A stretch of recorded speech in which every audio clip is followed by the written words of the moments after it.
Singapore, தாய்லாந்திலிருந்து தங்கம் மற்றும் உயர் ரக கஞ்சாவை மறைத்து எடுத்து வந்த சென்னையைச் சேர்ந்த 2 பயணிகளை சுங்கத்துறை அதிகாரிகள் கைது செய்துள்ளனர். சிங்கப்பூரிலிருந்து சென்னை சர்வதேச விமான நிலையத்திற்கு தனியார் பயணிகள் விமானம் வந்தது. அந்த விமானத்தில் வந்த பயணிகளை சென்னை விமான நிலைய சுங்க அதிகாரிகள் பரிசோதித்தனர். அப்போது சென்னையைச் சேர்ந்த ஒரு ஆண் சுற்றுலா பயணியாக சிங்கப்பூருக்கு போய்விட்டு இந்த விமானத்தில் திரும்பி வந்தார். சுங்க அதிகாரிகளுக்கு அவர் மீது சந்தேகம் ஏற்பட்டது. அவரை நிறுத்தி விசாரித்தனர். அப்போது அவர் முன்னுக்கு பின் முரணாக பதிலளித்துள்ளார். இதையடுத்து சுங்க அதிகாரிகள் அவருடைய உடைமைகளை முழுமையாக பரிசோதித்தனர்.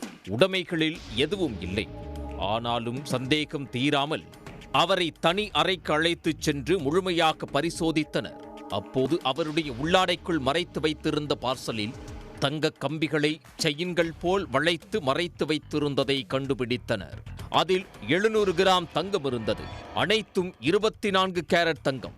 அதன் சர்வதேச மதிப்பு 70 லட்சம் ரூபாய்.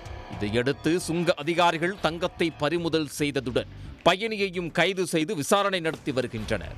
இதேபோல் தாய்லாந்து நாட்டு தலைநகர் பாங்காக்கிலிருந்து தனியார் பயணிகள் விமானம் சென்னை சர்வதேச விமான நிலையத்திற்கு வந்தது. அதில் வந்த பயணிகளை சென்னை விமான நிலைய சுங்க அதிகாரிகள் நிறுத்தி சோதனை செய்தனர். அப்போது சென்னையைச் சேர்ந்த ஒரு ஆண் பயணி சுற்றுலா விசாவில் தாய்லாந்துக்கு போய்விட்டு இந்த விமானத்தில் திரும்பி வந்தார். அவர் மீது சந்தேகப்பட்டு அவர் உடைமைகளை சோதனை செய்தனர். அதில் பார்சல் ஒன்றில் 400 கிராம் உயர்ரக ஹைட்ரோபோனிக் கஞ்சா இருந்ததை கண்டுபிடித்தனர். அதன் சர்வதேச மதிப்பு 40 லட்சம் ரூபாய் என தெரிய வந்தது.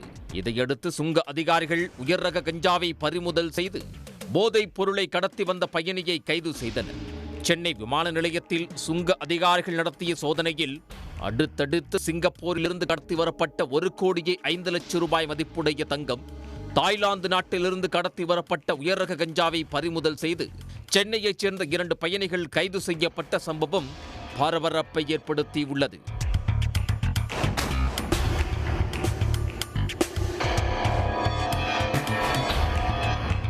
உடனுக்குடன் செய்திகளை தெரிந்து கொள்ள சன் நியூஸ் பெல் ஐகானை கிளிக் பண்ணுங்க.